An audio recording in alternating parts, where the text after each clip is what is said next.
اللہ فرماتے ہیں کچھ لوگوں کا دعویٰ ہے کہ ہم اللہ اور آخرت پر ایمان رکھتے ہیں، حالانکہ وہ ایمان نہیں رکھتے، دعویٰ کرتے ہیں، نفاق کا مظاہرہ کرتے ہیں، منافقت کرتے ہیں۔ جو اللہ کو ماننے والا ہوتا ہے اس کا رنگ اور ہوتا ہے، جس کو پتا ہوتا ہے قیامت کے دن اللہ کے حضور کھڑے ہونا ہے، اس کے اعمال یہ نہیں مانتے، کہتے ہیں ہم مانتے ہیں، پر مانتے دعویٰ ہے کہ ہم مانتے ہیں آخرت کو بھی اور اللہ کو بھی، پر نہیں مانتے۔ قیامت قائم ہونا ضروری ہے، اگر وقوع قیامت نہ ہو تو ظالم کی تو موجیں لگ گئیں، جابر تو موج کرے گا، فاسق اور فاجر تو کہیں گے دنیا میں بھی ہم اپنے اقتدار کے زور پر جیتے رہے، آج بھی ہمیں پوچھنے والا کوئی نہیں۔ عقلاً نقلاً قیامت کا قائم ہونا ضروری ہے۔ قیامت قائم ہوگی تو مظلوم کو اس کے ظلم پر داد رسی کی جائے گی اور ظالم کو سزا ملے گی۔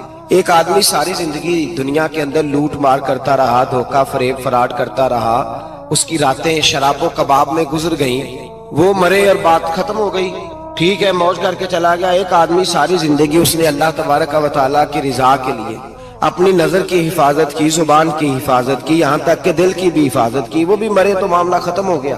اس طرح تو پھر سرکش کا کچھ بنے گا ہی نہیں، نظام زندگی ساری اس کی سوچ ختم ہو کے رہ جائے گی اگر قیامت قائم نہیں ہوتی۔ قیامت کا قائم ہونا حق ہے، اس لیے قرآن مجید نے ایک جگہ پہ نہیں 20 جگہ پہ یہ بیان فرمایا ہے کہ قیامت ضرور قائم ہے، قیامت، اور وہ قائم ہو کر اپنے سارے لوازمات سمیت قائم ہوگی۔ میرے نبی پاک صلی اللہ علیہ وسلم نے فرمایا مظلوم کو حق ملے گا، ظالم کو سزا ملے گی۔ جابر اس دن اللہ کی بارگاہ میں رسوا کیے جائیں گے، جن پر جبر کرتے رہے انہیں اللہ کے حضور سے عطا کیا جائے گا۔ قیامت کا وقوع ہونا ضروری ہے، اور قیامت تو جب قائم ہوگی تب ہوگی۔ دنیا میں بھی ایسا ہوتا ہے، ظلم کا انجام ٹھیک نہیں ہوتا، جبر کا انجام، جھوٹ کی زندگی لمبی نہیں ہوتی، دھوکے فریب فراڈ ملمہ سازی، ان چیزوں کی عمریں اللہ نے تھوڑی رکھی ہیں۔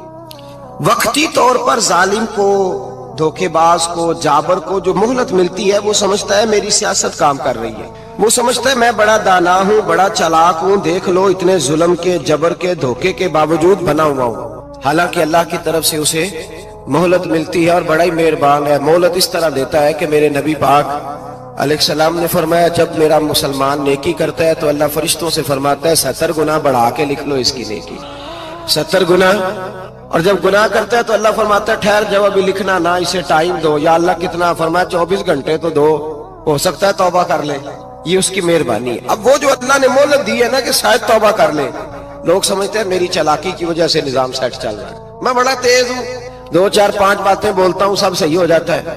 لوگ اس کو اپنی دانائی سمجھ لیتے ہیں، حالانکہ وہ اللہ کی طرف سے۔ فرعون نے کئی 100 سال حکومت کی اور اس طرح اس نے ظلم کیے کہ لاکھوں اور ہزاروں بچے قتل ہی کرا دیے، 12,000 عورتوں کے پیٹ میں حمل تھا اس نے ضائع کرا دیا۔ جب حضرت موسیٰ علیہ السلام اپنی قوم کو لے کے نکلے، راستے میں دریا آ گیا، فرعون پیچھے لگا ہوا تھا، وَإِذْ فَرَقْنَا بِكُمُ الْبَحْرَ فَأَنْجَيْنَاكُمْ، اللہ فرماتے ہیں تمہارے لیے میں نے دریا کو پھاڑا اور تمہیں نجات دے دی، وَأَغْرَقْنَا آلَ فِرْعَوْنَ، اور فرعون کو غرق کر دیا، وَأَنْتُمْ تَنْظُرُونَ، تم کھڑے دیکھ رہے تھے۔ اب جب حضرت موسیٰ دریا کے کنارے پہنچے تو فرعون بھی پیچھے آیا۔ فرعون لوگوں سے کہا کرتا تھا کہ میں کہتا ہوں تو دریا چلتا ہے، میں کہتا ہوں تو ہوائیں آتی ہیں، میرے حکم کے پابند ہے سارے۔ جاگ رہے نا آپ حضرات، غور فرمائیے گا بات پر، دعویٰ تھا اس کا کہ میں کہتا ہوں تو نظام زندگی چلتا ہے۔ اب جب دریا کے کنارے پہنچی حضرت موسیٰ علیہ السلام تو اللہ نے حکم دیا کہ آپ عصا ماریں۔ جناب موسیٰ نے عصا مارا، 12 رستے بن گئے۔ اب حضرت موسیٰ کی قوم گزر رہی تھی تو فرعون سے پوچھنے لگے کہ تو کہتا تھا میرے حکم سے چلتا ہے، تو وہ تو حضرت موسیٰ نے ڈنڈا مارا ہے تو رستہ بن گیا ہے۔ باز نہیں آتا انسان باز بہانے بڑے ہیں اس کے پاس، بڑی دلیلیں ہیں، جھوٹ سچ بول کے اپنے آپ کو مطمئن کرتا ہے، آخر دم تک تبدیل ہونے کو تیار نہیں ہوتا، دلیلیں گھڑتا رہتا ہے، بناتا رہتا ہے، شور کرتا ہے جان بوجھ کے۔ بھئی تو کہتا تھا میرے چلانے سے چلتا ہے، تو باز ابھی بھی نہیں آیا، کہنے لگا میں نے ہی حکم دیا ہے کہ ذرا پھٹ جا، مجھے یہ زندہ چاہیے۔ باز رسی جل گئی، بال کہنے لگا میں نے ہی کہا ہے دریا کو کہ یہ مجھے زندہ چاہیے، میرے بھاگے ہوئے ہیں تو اس لیے پھٹا ہے، تو آؤ میرے ساتھ دریا کراس کرے۔ تو پتا تو ان کو بھی تھا نا جتنا تو رب بنا ہوا ہے، پتا تو تھا، سارے جانتے تھے۔ کہنے لگے تو پہلے کراس کر، اگر تو بچ گیا تو ہم بھی پیچھے آتے ہیں۔ اب چاروں ناچار۔ ایک روایت تو یہ ہے کہ یہ جب خدائی کا دعویٰ کرتا تھا نا، تخت پہ بیٹھا ہوتا تھا، تو ایک دن حضرت جبریل آئے اس کے پاس انسانی شکل میں۔ تو کہنے لگے میں بڑی دور سے آیا ہوں تو ایک مسئلہ پوچھنا تھا. کہا پوچھو. کہنے لگے ایک غلام تھا کسی بادشاہ کا, تو بادشاہ نے اسے تھوڑی دیر کے لیے ایک علاقے کی سربراہی دے دی. کتنی دیر کے لیے؟ کتنی دیر کے لیے ہمیں سربراہیاں ملتی ہیں؟ کیوں جی؟ تھوڑی دیر کے لیے ملتی ہے نا. تھوڑی دیر کے لیے سربراہی دے دی ایک غلام کو. ذرا بات کو سمجھیے. حضرت جبریل پوچھتے ہیں, کہتے ہیں سربراہی مل گئی. اب وہ مالک ہی بن کے بیٹھ گیا ہے, وہ بات ہی نہیں سنتا. اس کو تھوڑی دیر کے لیے بنایا تھا, وہ تو خدائی کا دعویٰ کرنے لگا ہے. آپ بتائیں اس کا انجام کیا ہونا چاہیے؟ یہ مسئلہ پوچھنے آیا ہوں. تو فرعون کہنے لگا اس کا انجام یہ ہے کہ اسے پانی میں گوتے دے دے کے مار دے. انجام کیا ہے؟ بولیے بولیے, کیا انجام ہے؟ کیا انجام ہے جی؟ پانی میں. اللہ اکبر, اپنی سزا تجویز کر رہا ہے. اس کی سزا کہ اسے پانی میں گوتے دے دے کے مارو ظالم کو. اسے تھوڑی دیر کے لیے بنایا تھا اور وہ چھائی گیا ہے, قبضہ ہی کر گیا ہے. حضرت جبریل کہنے لگے جی آپ لکھ کے دے دیں گے؟ کہنے لگا لاؤ لکھ دیتے ہیں. لکھوا لیا. جناب جبریل رکا لے کے تشریف لے گئے. اب جب فرعون دریا میں آیا نا تو اللہ نے حکم دیا مل جا. جب دریا ملا چیخنے لگا تو حضرت جبریل آئے, کہنے لگے تیرا ہی فتویٰ ہے, یہ تیری سزا ہی ہے نا. ہم بھی بڑی سزائیں تجویز کرتے ہیں. یہ جھوٹا ہے جی, اس کا تو فلانا علاج ہونا چاہیے. تو اگر تو جھوٹ بولے تو یہ فلانا بڑا جاور ہے جی, اس کے ساتھ اس طرح ہونا چاہیے. تو اگر تو یہ کام کرے تو جو سزا تو لوگوں کے لیے تجویز کر رہا ہے تو اپنے بارے میں بھی سوچ. اب جب گوتے آئے نا, آخری وقت دیکھا وہ فرعون جو کہتا تھا میری مرضی سے دریا چلتا ہے. علامہ ساوی نے تفسیر ساوی میں لکھا ہے تڑپ کے رونے لگا. جب یہ مزاج ہے, ایک دفعہ اوپر آتا ہے آدمی جب دریا میں جاتا ہے, اوپر آیا تو چیخنے او میرے حواریو خدا کا واسطہ مجھے بچاؤ. کہنے لگے تو کہتا تھا میری مرضی سے چلتا ہے. بے بسی ہے, تڑپتا ہے, روتا ہے. وارث شاہ مان کری نہ وارثہ دا, رب بے وارثہ کر کے مار دائی. تڑپ رہا ہے, چلا رہا ہے, کوئی مدد کو نہیں پہنچتا. اب جب آخری گوتا آیا تو کہنے لگا آمنا برب موسیٰ و ہارون, میں موسیٰ کے رب کو بھی مان گیا, ہارون کے رب کو بھی. اللہ نے فرمایا نہیں, اب تیرا ماننا قابل قبول ہے. اس وقت ماننا تھا جب تجھے مہلت دی تھی, جب تو جوان تھا. بڑھاپا آتا ہے, بیماری آتی ہے, جوان آدمی بیماری کا شکار ہوتا ہے تو کہتا ہے یا اللہ ایک دفعہ صحیح کر دے, میں ساری پڑھا کروں گا. ایک دفعہ ٹھیک کر دے, میں مسجد میں رہوں گا, میں اگلے سال اعتکاف بھی کروں گا, میں ساری تراویحیں پڑھوں گا. تو اس وقت پڑھنی تھی جب تجھے مہلت دی تھی. اس وقت پڑھنا تھا جب اللہ نے تجھے آسانی دی, زندگی دی. اگلا وقت. یہ حال ایک کا نہیں ہوا. نمرود کو دیکھ لیں, حضرت ابراہیم علیہ السلام کو کہتا تھا میں رب ہوں. آپ نے فرمایا رب تو وہ ہے جو زندہ کرتا اور مارتا ہے. ایک موت کا قیدی بلایا, کہنے لگا ہاں بھائی کتنے دن رہ گئے تھے پھانسی میں؟ کہنے لگا جی پرسوں ہونی تھی. کہا جا تجھے آزاد کیا, لو میں بھی زندگی دیتا ہوں. ایک بے گناہ آدمی کو پکڑ کے قتل کر دیا, کہتا میں بھی مارتا ہوں. حضرت ابراہیم علیہ السلام کہنے لگے تو بیوقوفوں جیسی دلیلیں دے رہا ہے. چل اس طرح کر, میرا رب سورج مشرق سے نکالتا ہے, تو اگر رب ہے تو مغرب سے نکال کے دکھا. اب دلیل کا جواب کوئی نہیں تھا تو کہنے لگا پکڑو اور آگ میں ڈال دو. اللہ کے نبی کو آگ میں ڈالنے والا. یہاں ایک مچھر بیٹھا ہے, 400 سال حکومت کی اور خدائی کا دعویٰ کیا. یہاں مچھر بیٹھا تھا, چھینک آئی تو مچھر اندر چلا گیا. پہلے دربار کا ادب یہ تھا کہ جو آئے سجدہ کرے. اب اس کے سر پہ کوئی چیز مارتا تھا تو اسے سکون ہوتا تھا. مچھر تھوڑی دیر کے لیے اس کا دماغ چھوڑتا تھا. او بھائی یہ اس دھرتی پہ اللہ نے لوگوں کو نظارے دکھائے اور ہمیں سمجھانے کے لیے دکھائے. ہمیں تفکر کی, غور کی دعوت دی کہ دیکھ لینا, اپنے عمل کو پرکھنا. تمہارے عمل حضرت موسیٰ کے فرما برداروں جیسے ہیں, جناب ابراہیم کے فرما برداروں جیسے ہیں, یا بن کے بیٹھ گئے ہو؟ اب دربار کا ادب یہ ہے, بے بسی کا یہ حال ہے کہ جوتے لٹکتے ہیں دربار میں. جو آتا ہے جوتا کھینچتا ہے. اور ادب یہ ہے کہ 10 جوتے نمرود کے سر پہ مارو. اور 400 سال جوتے لگتے رہے. روتا تھا, جو آدمی آتا تھا منتیں کرتا تھا, کہتا تھا کہیں سے کوئی دوائی مل جائے گی. پاگلوں جیسی زندگی گزاری, پاگلوں جیسی سخت. وہ تو حساب, وقوع قیامت تو حساب ہوگا ہی. یہاں لوگ پاگل ہو کے مرتے ہیں, معذاللہ نفسیاتی مریض ہو کے مرتے ہیں. یہاں آخری وقت اتنا سخت آتا ہے کہ دنیا موت کی دعائیں مانگتی ہے. میرے بھائی جب انسان ظلم کرتا ہے تو بھول جاتا ہے کہ شاید مجھے پوچھے گا کوئی نہیں. جب وہ زیادتی کرتا ہے تو بھول جاتا ہے. جب وہ کسی کا حق کھاتا ہے تو وہ کہتا ہے شاید اس کا تو وارث ہی کوئی نہیں جس کو میں لوٹ رہا ہوں. لیکن جب اللہ کی پکڑ آتی ہے, حجاج بن یوسف ظالم تھا, اس نے اچھے کام بھی کیے تھے.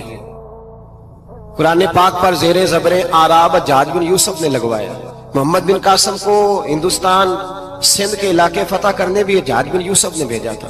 ساری خوبیاں اپنی جگہ پر, ظالم بہت بڑا تھا. کسی آدمی نے اس کے سامنے کونے کی طرف منہ کر کے ساتھ والے سے بات کر لی تو کہنے لگا میرے خلاف کیا، اس کو لے جاؤ 2 ٹکڑے کر کے واپس لے آؤ۔ توتی بولتا ہے نا اقتدار، جب کسی کے ہاتھ اقتدار ہوتا ہے نا، وہ چاہے ایک گھر کا ہی کیوں نہ ہو، وہ 10 بندے فیکٹری میں کام کرتے اور جو ان کا مالک ہوتا ہے وہ کہتا میں مالک ہوں، مجھے مانو۔ جب تو صاحب اقتدار ہوتا ہے نا، جب تو سسر بن کے بیٹھتا ہے اور کسی غریب گھر کی بہو آتی ہے 2-4 تو کہتا میرا اقتدار ہونا چاہیے، جب میں کھانسنے لگوں تو ہر آدمی کے ہاتھ میں ٹشو پیپر ہونا چاہیے، جب میں بولنے لگوں تو بندے ہوئے ہاتھوں سے ہر آدمی جی جی کرتا ہوا کھڑا ہونا چاہیے۔ جس آدمی کا، اور یہ کام بہو بھی کرتی ہے کئی دفعہ، وہ بھی کہتی ہے کہ تمہیں پتا نہیں میں کتنا لمبا چوڑا جہیز لے کے آئی ہوں، جب میں سونے کے لیے اپنے بیڈ روم میں جاؤں تو خبردار بوڑھے بابے کو اجازت نہیں کہ وہ کھانسے، اماں کو چاہیے کہ اگر اس کو بڑی سخت پیاس بھی لگی ہے تو میرے سوتے سوتے باورچی خانے میں برتن نہ کھٹکھٹائے۔ جو جہاں بھی جس اسٹیج پہ بھی بیٹھتا ہے وہ کہتا ہے کوئی نہیں مجھے پوچھنے والا، میں مطلق العنان ہوں۔ جوان بوڑھوں کا مذاق اڑاتے ہیں، سمجھتے ہیں شاید کبھی بوڑھے نہیں ہونا، مذاق اڑاتے ہیں۔ تندرست لوگ بیماروں کا مذاق اڑاتے ہیں، شاید کبھی بیمار نہیں ہونا۔ حجاج بن یوسف ظالم تھا، ظلم کرتا تھا، زیادتی کرتا تھا۔ حضرت سعید بن جبیر ایک تابعی بزرگ تھے، اتنے بڑے بزرگ تھے کہ ساری رات نماز پڑھتے تھے، سارا سال روزہ رکھتے تھے۔ ایک دن انہوں نے منبر پہ بیٹھ کے کہا کہ حجاج ظلم سے باز آ جائے ورنہ اللہ کی لاٹھی بڑی بے آواز ہے۔ اللہ کی لاٹھی، اس کا کیا مطلب ہوتا ہے؟ اس کا مطلب ہے جب رب کی لاٹھی چلتی ہے تو اس کی آواز، جی اس کا پہلے کوئی پیغام، وہ پہلے اعلان نہیں کرتا کہ تگڑے ہو جاؤ لاٹھی چلنے لگی ہے، لاٹھی چلتی ہے پر اس کی آواز، سمجھ آ رہی ہے میری بات کی؟ جمعۃ الوداع کے لیے تشریف لانے والے عوام خاص غور فرمائیے گا۔ حجاج بن یوسف کو پتا چلا کہ حضرت سعید بن جبیر نے میرے خلاف بات کی، بلا لیا، کہنے لگا تو نے میرے خلاف بات کی ہے؟ فرمانے لگے کی ہے۔ کہنے لگا تجھے پتا ہے میں قتل کر دوں گا؟